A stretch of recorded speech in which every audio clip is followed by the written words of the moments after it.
امیر تحریک لبیک پاکستان سعد رضوی لاہور میں press conference کر رہے ہیں.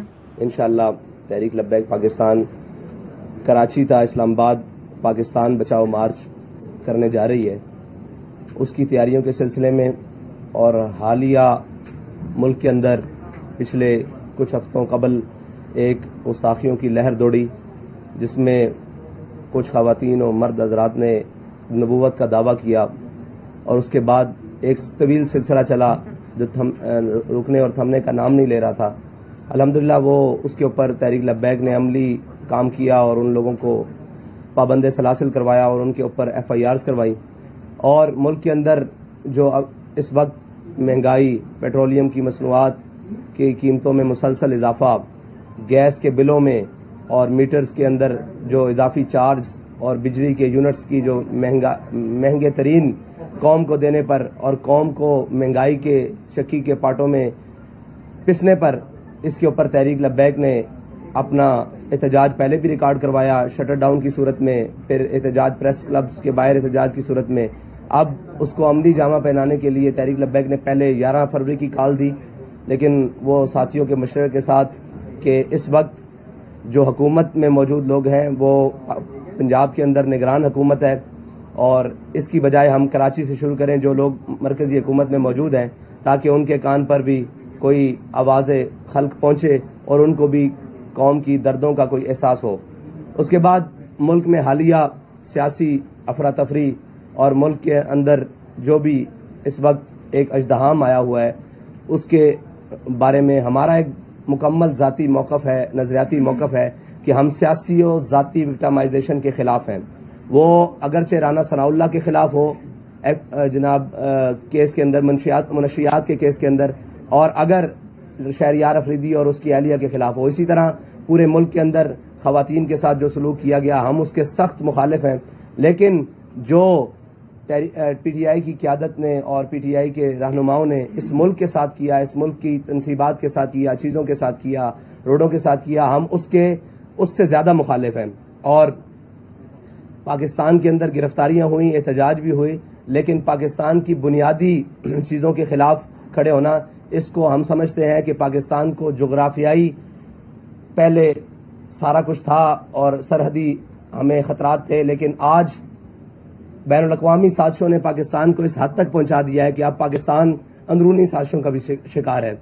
اور اس کے خلاف بھی تحریک لبیک پاکستان اپنا ایک بنیادی اور نظریاتی موقف یہ رکھتی ہے کہ ہم کسی بھی ایسی چیز کو جو پاکستان کو اندرونی طور پر کمزور کرنے کی کوشش کرے گی، اس کے خلاف تحریک لبیک پاکستان ہمیشہ میدان عمل میں کھڑی رہے گی. وہ اگرچہ سیاسی بات ہو، وہ اگرچہ نظریاتی بات ہو، یا پاکستان کی اساس کے خلاف یا اس کے کسی بھی چیز کے خلاف ہوگی، تحریک لبیک پاکستان اس کے خلاف عملاً بھی کھڑی رہے گی. اور اس کے بعد PTI کے کارکنان اور ذمہ داران کو ملک کے ساتھ جو 76 سال سے کیا گیا ہے، قوم ایک مسیحا کے انتظار میں ہے. اگرچہ عمران خان نے اس کو اپنے طور پر مسیحائی کرنے کی کوشش کی، نواز شریف نے کوشش کی، پرویز مشرف آیا اس نے ایمرجنسی کے تھرو کوشش کی، ضیاء الحق آیا اس نے مارشل لا کے ذریعے کوشش کی، بھٹو صاحب آئے انہوں نے جناب ایک اپنا نظریہ روٹی کپڑا مکان کے ذریعے کوشش کی قوم کی مسیحائی. قوم تو ہر ایک کو مسیحا سمجھ کر اس کے پیچھے لگنے کے لیے تیار ہے، اور قوم نے ان کا ساتھ بھی دیا. آج عمران خان نے آواز اٹھایا کہ میں ان چوروں کے خلاف ہوں، اٹھائی اور ان چوروں کے خلاف ہوں، تو عمران خان کے خلاف ساتھ بھی قوم کھڑی ہو گئی. لیکن بدنصیبی قوم کی یہ ہے کہ قوم کو آج تک وہی لیڈر ملے جنہوں نے ووٹ کو عزت دو کی بات کی، لیکن اپنا ویزا لے کر، اپنی ٹکٹ لے کر باہر لندن میں جا کر بیٹھ گئے اور اپنے بھائی کو وزیر اعظم بنوا لیا. اور اسی طرح عمران خان اٹھا اور اس نے کہا کہ میں قوم کی مسیحائی کروں گا، اور میں قوم کا گلہ نہیں ہے، قوم کے بچوں کا گلہ بھی نہیں ہے. اور قوم کے بچوں نے جو کچھ کیا وہ ان کے اندر ایک فرسٹریشن ہے، ایک ان کے اندر غصہ ہے، غم ہے، اور ایک اپنے ملک کے ساتھ ہونے والے اس کھلواڑ کے خلاف غم ہے. لیکن صاحب ظاہر ہے ان کے جذبات کو غلط استعمال کیا گیا. پہلے نواز شریف نے غلط استعمال کیا، پورے ملک کی حکومت لی، 2/3 اکثریت بھی لی، پھر اس کے بعد آئے، لیکن ہمیشہ اپنے کاروبار بھی یہاں سے اٹھا کر باہر اسٹیل ملوں تک لے گئے. پاکستان کے اندر کچھ نہیں چھوڑا، اپنے بھی جناب یہاں سے ساری جائیدادیں لے کر باہر سرے محل اور اپارٹمنٹس بنائے، لیکن پاکستان کے لیے کچھ نہیں کیا. پھر اس کے بعد عمران خان کی باری آئی تو تو انہوں نے بھی اپنی ذات کے گرد لوگوں کو جمع کر لیا، لیکن پاکستان کی باری آئی تو انہیں سوچنا بھی یہ گوارا نہیں کیا کہ میرے اس عمل سے یا میرے ان کاموں سے پاکستان کی ساکھ کو کتنا نقصان پہنچے گا. اور یہ کہتے تھے کہ جی آئے روز تحریک لبیک کے اوپر الزام کیا، سڑکیں بند کرتے ہیں، دھرنے بند کرتے ہیں. تحریک لبیک نے کبھی بھی ملک کی سالمیت کو خطرے میں ڈال کر اپنی بات منوانے کی کوشش نہیں کی. ہاں ہم نے احتجاج ضرور کیا ہے، ہم انشاءاللہ آئندہ بھی کریں گے. ناموس رسالت کے لیے احتجاج، ختم نبوت کے لیے احتجاج، پاکستان کی بنیادی نظریے کے لیے احتجاج، پاکستان کی سالمیت کے لیے احتجاج. اس حوالے سے اسلام کیا کہتا ہے؟ اس طرح ہمارے مفتیان کرام نے اس کے اوپر فتویٰ دے دیا ہوا ہے. یہ بڑا حساس اور نازک مسئلہ ہے. میں یہ سمجھتا ہوں کہ آپ مذہبی طور پر اس کو استعمال کر کے عمران خان کے خلاف نہ جائیں. عمران خان کی اور بہت بڑی غلطیاں ہیں جن کو لایا جائے. اس میں تو عمران خان اگر توبہ کر لے گا تو اس کو معافی مل جائے گی، پھر ہم کیا کریں گے. مسئلہ یہ ہے کہ اس نے بنیادی قوم کے ساتھ جو کیا ہے ان پر بات کی جائے. یہ تو اس کا اپنا ذاتی مسئلہ ہے جس کو مفتیان بٹھا کر سمجھا سکتے ہیں. آپ نے یہ کہا ہے کہ جب ہم اسلام آباد تک پہنچیں گے تو جس دفعہ 144 لگی ہوئی ہے وہ ختم ہو جائے گی. تو کیا کہیں کوئی بیک ڈور کو رابطے ہیں یا کوئی اشارہ ہے؟ جیسے کہ اکثر آپ پہ الزام لگایا جاتا ہے کہ ایک ایسی جماعت ہے جو کسی کو اشارے پہ چلتی ہے یا اس کو صرف اسی طرح کی جو حرکات ہیں اس کے لیے کھڑا کیا گیا. کیا کہیں؟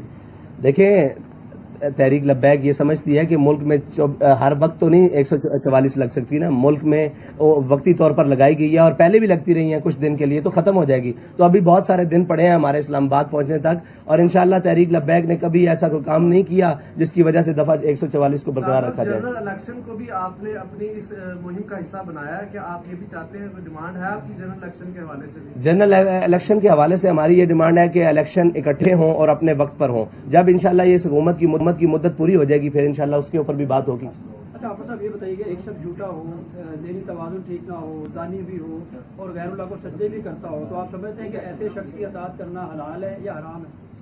مذہبی پوائنٹ آف ویو سے کیا کہتے ہیں؟ مذہبی پوائنٹ آف ویو سے یہ جو سارے الزام لگائے ہیں یہ جب ثابت ہو جائیں تو پھر تو حلال نہیں ہے، لیکن جب تک ثابت نہ ہو اور جب تک اس کا موقف نہ سنا جائے اس وقت تو نہیں کہا جا سکتا نا کہ یہ تو اس کے اوپر سراسر الزام ہے. بھائی اگر آپ عمران کی بات کر رہے ہیں تو عمران کے اوپر اور بہت سارے جرم ہیں جن کا آپ نام لیں. اس میں سب سے بڑا جرم یہ ہے کہ اس نے آسیہ مسیح کو ان کوٹوں کے ذریعے رہا کروا کے فرانس میں جا کر پریس کانفرنسیں کی ہیں. اس نے عشاقان رسول کے اوپر لبیک یا رسول اللہ کہتے ہوئے اپنے دور میں 53 لوگوں کو شہید کروایا ہے. اس نے بہت سارے ایسے کام کیے ہیں. اس نے کرتارپور کی راہداری قادیانیوں کے لیے کھولی ہے. یہ بہت لمبا کیس ہے، آپ اس کے بنیادی اس کے اوپر آئے جس کے اوپر اس نے کام کیا ہے. یہ تو اس کی ذاتی معاملات ہے نا، ذاتی معاملات کے اوپر ہم گفتگو نہیں کرتے.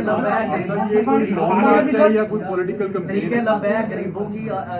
پارٹی ہے، میں یہ کہہ رہا ہوں آپ نے مہنگائی کے حوالے سے، پیٹرولیم کے حوالے سے سارا کام کیا. اس کے تناسب میں اب جو لوگوں کو گرفتاری کرنی پڑی، آپ کو کیا لگ رہا ہے یہ مقافاتی عمل نہیں ہے کہ جب پی ٹی آئی کی حکومت تھی انہوں نے بھی ایسی سیاسی جماعتوں کے ساتھ اس طرح کیا تھا، ان کے ساتھ بھی اسی طرح؟ جی بالکل، یہ مقافات عمل بھی ہے اور یہ ان کی سیاسی غلطیاں بھی ہیں جن کا ان کو خمیازہ ہر طور پر بھگتنا پڑے گا کہ انہوں نے اپنے قوم کے بچوں کے ساتھ کیا کیا. اس وقت بھی ہم نے کہا تھا کہ تلک الایام نداولها بین الناس، اللہ تعالیٰ لوگوں کے درمیان دن پھیر دیتا ہے. جس چیز کا جس بات کا الزام انہوں نے ہم پر لگایا، یہ فوج مخالف ہیں، یہ امریکہ سے فنڈنگ لے رہے ہیں، وہ کون سا الزام بچا ہے جو ان کے اوپر نہیں آ رہا؟ تو اقتدار میں رہنے والوں کو آج بھی ہم جو اقتدار میں ان کو بھی کہہ رہے ہیں کہ بھائی آپ بھی خیال سے چلو، کل یہ دن آپ کے اوپر بھی آ سکتے ہیں. ہم تو 5 مرتبہ بھگت چکے ہیں. کون سا کام سے ابرپٹلی ہو گیا ہے؟ مہنگائی تو بڑی دیر سے چل رہی ہے، پی ڈی ایم کے دور میں بھی چل رہی ہے، عمران خان کے دور میں بھی چل رہی ہے. کون سا کام ہو گیا کہ آپ نے لانگ مارچ کا اعلان کر دیا، وہ بھی کراچی سے؟ بھائی ہم نے تو اس کا اعلان پہلے 3 مہینے سے تیاری کی ہے اور سب سے پہلے ہم نے شٹر ڈاؤن کی آپ کو بتایا کال دی ہے، اور یہ صاف ظاہر ہے کام ہو نہیں گیا. پیٹرول کی قیمت جو 2 گنا سے بھی زیادہ بڑھ گئی ہے، بجلی کے جی نہیں، یہ تو مذاق ہے نا قوم کے ساتھ کہ مطلب 30 روپے 25 روپے بڑھا کر 12 روپے کم کر دینا، 20 روپے بڑھا کر 10 روپے کم کر دینا. 12 فروری کو جب ہم نے اعلان کیا تھا اس وقت پیٹرول کی قیمت 249 روپے تھی، آج 270 روپے ہے. آپ یہ دیکھیں یہ قوم کے ساتھ مذاق ہے. اور اسی طرح ڈیزل کی قیمت اس وقت آج سے 10 یا 15 روپے کم تھی جو انہوں نے بیک وقت 30 روپے کم کیا ہے. تو یہ تو قوم کے ساتھ مذاق ہے کہ کوئی احتجاج کے لیے نکلے تو آپ فوراً 10 روپے 5 روپے کم کر دیں اور جب کوئی نہ بولے تو آپ 15-20 روپے بڑھا دیں. اچھا حافظ صاحب یہ بتائیے گا قوم کی بیٹیوں کو تو سڑکوں پر لایا جا رہا ہے جبکہ خود اپنی جو بیوی ہے ان کو 7 پردوں میں عدالت میں لایا جا رہا ہے. یہ تو قوم کو سوچنا چاہیے نا، یہ قوم کو سوچنا چاہیے کہ ان کی